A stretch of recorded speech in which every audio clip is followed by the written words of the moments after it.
Friends face सहित आमको आम ओठर देखाशुना भी करवा निहाती दरकार।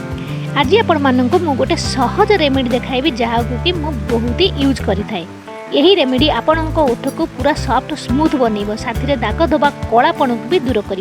तो ये आपण नहीं ने टिके क्षीर सर जहाँ को आम मलाई कही था। क्षीर फुटाइला जो सर थाए अल्प टिके दरकार, बेसी मोटे भी दरकार नहीं। आपण ओठ एड़ी पकड़े तेणुकर छोट अल्प टिके ही दरकार। तो देखो अल्प टिके क्षीर सर नहीं ने नहीं आपण ओठरे भलसे यहीपरी किसी समय मसाज करेंगे।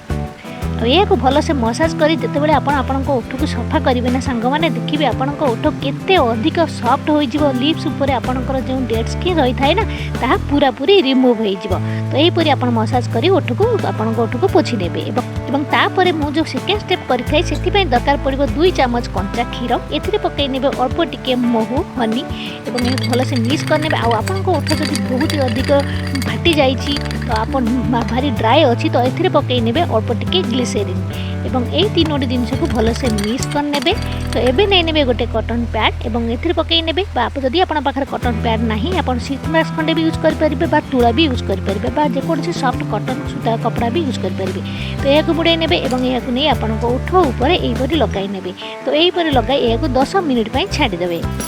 तो ओठ उपर यह आपन को 10 मिनिट जाए रखा पड़ो। एवं 10 मिनिट पर सांग मैंने जिते आपड़ यह काढ़े ना तो देखिए आप विश्वास करें आपण ओठ एत अधिक सॉफ्ट हो ना आप पूरा खुशी होइजिबे। यह सांग मैंने आप सबुदिन तो चाहिए यूज करेंगे दिने छाड़ी दिन यूज करेंगे। मन रखु राति शोवा पूर्व आपण ओठर निहाती लिप बाम यूज करेंगे आप चाहिए तो यही क्षीर सर को राति सारा भी लगे रखिपारे। आप निहाती एक थोड़े ट्राए कर देखिए।